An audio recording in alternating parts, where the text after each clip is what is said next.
O próximo problema envolve um plano inclinado cujo ângulo de inclinação nós vamos denominar por ângulo alfa. Alfa é o ângulo de inclinação. Esse plano inclinado, ele tem um objeto esférico, vou dizer objeto esférico, como sendo uma bola, um cilindro, um anel, uma moeda, uma placa esférica.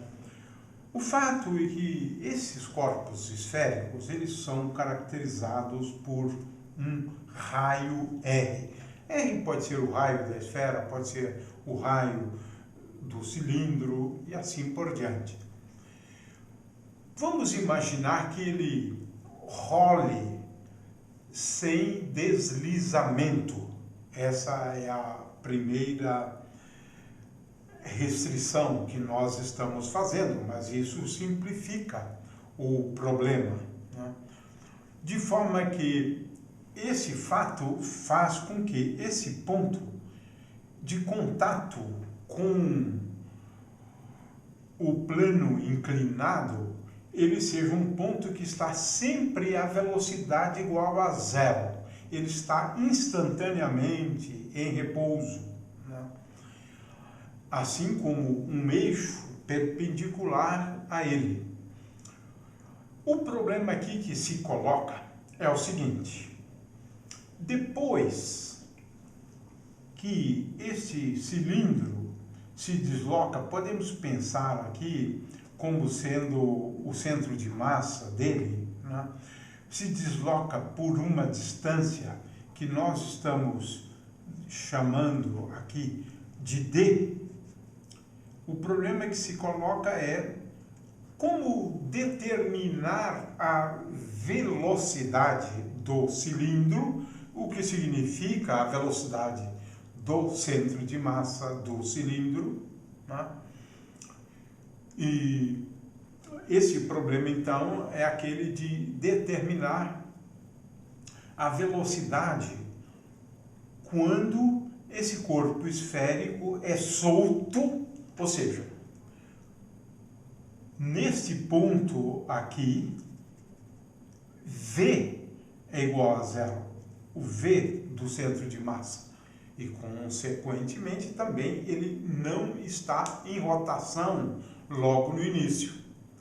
Então, soltamos esse corpo esférico e agora nós estamos querendo determinar a velocidade desse corpo esférico quando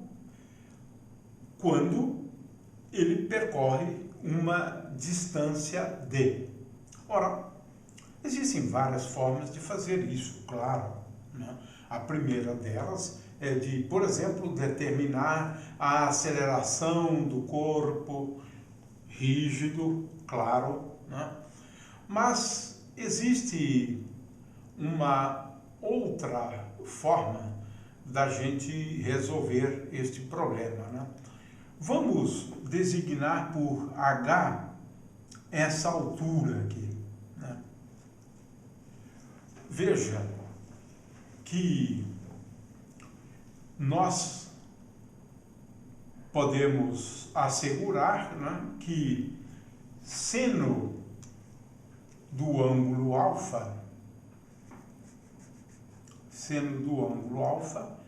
é igual a H dividido pela distância D. Ou seja, existe uma relação entre H e essa distância D. Ou seja, H é igual a D vezes seno alfa. Muito bem, se propõe aqui resolver esse problema utilizando a conservação de energia. Essa é a maneira mais fácil de resolver este problema, por conservação de energia. Vamos chamar esse ponto aqui de A e este ponto aqui de B. B é o ponto tal que depois de uma distância D, o centro de massa se encontra no ponto B. É isto, portanto. Ora,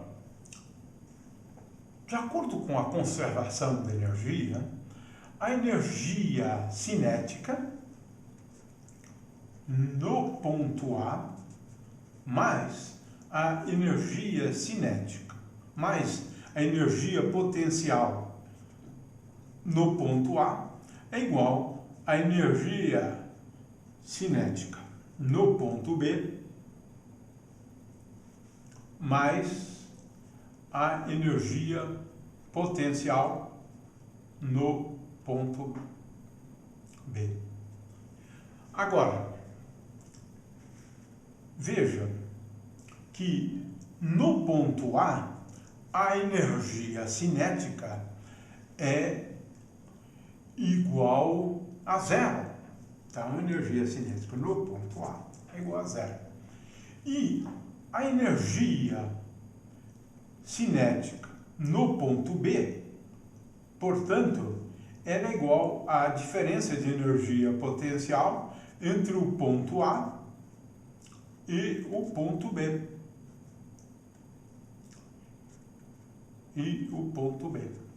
E essa energia, essa diferença de energia potencial, nada mais é do que M vezes G vezes H. H é igual a D vezes seno θ. Portanto, aqui eu tenho a expressão para a energia cinética do corpo rígido no ponto B. Ora, a energia cinética do corpo rígido, ela tem duas expressões, né? A primeira é que eu posso considerar energia cinética do centro de massa mais a energia cinética de rotação, mas o fato é que eu posso escrever esta energia cinética como sendo igual a I, né, vezes φ ponto ao quadrado, energia cinética de rotação, φ ponto ao quadrado. Agora, em termos da velocidade, isto aqui é igual a I vezes, multiplico aqui por R ao quadrado, divido aqui por R ao quadrado, isso aqui é R vezes φ ponto ao quadrado, e isto aqui é a velocidade do centro de massa. Portanto, I sobre R ao quadrado vezes V ao quadrado. Consequentemente, já temos aqui a resposta.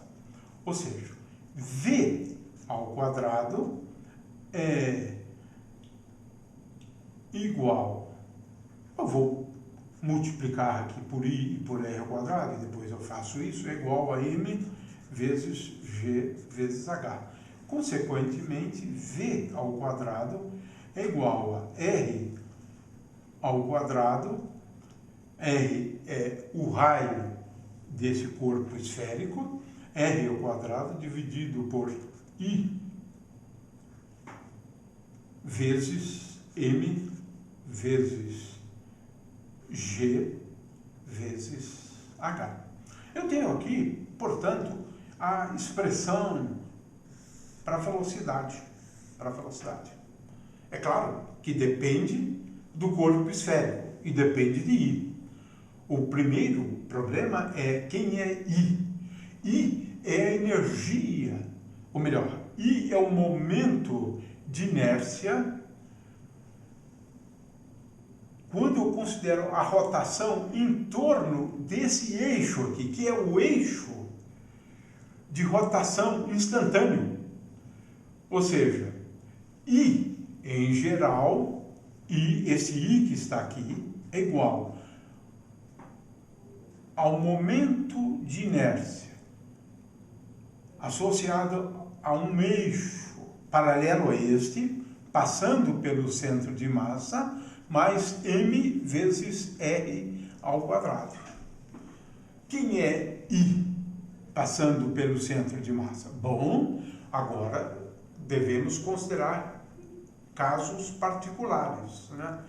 Por exemplo, se for uma esfera, este I do centro de massa é igual a 2/5 de m vezes r ao quadrado. Se for um cilindro, o I do centro de massa é igual a m vezes r ao quadrado sobre 2. Se for um anel, o I do centro de massa é igual a m vezes r ao quadrado.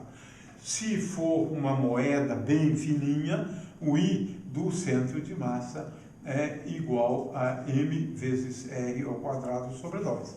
Ou seja, em cada caso, você deve trazer esta expressão para um momento de inércia associado ao eixo instantâneo de rotação, porque é disso que nós estamos falando, e em função do objeto esférico, você vai determinar este momento de inércia associado ao eixo instantâneo de rotação, e aqui nós já estamos levando em conta o movimento de translação, né, do corpo rígido, ou seja, a energia cinética associada à translação e também a energia cinética associada à rotação. O fato é que a expressão mais geral da velocidade está aqui. É claro que esse I aqui tem sempre um m vezes r ao quadrado, de forma que esse m vezes r ao quadrado vai se cancelar, né? Por exemplo, no caso de um cilindro, v ao quadrado é igual a r ao quadrado vezes m vezes g vezes h. E agora, o I, no caso do cilindro, é m vezes r ao quadrado mais m vezes r ao quadrado sobre 2, né? Portanto, aqui eu tenho 2/3, já que eu tenho 3 aqui, 2/3, m vezes r ao quadrado cancela com m vezes r ao quadrado lá, 2/3 de g vezes h. Né? Isto no caso em que nós estamos falando do cilindro. Eu obtenho a velocidade para o cilindro. Mas eu tenho a resposta aqui para qualquer corpo esférico.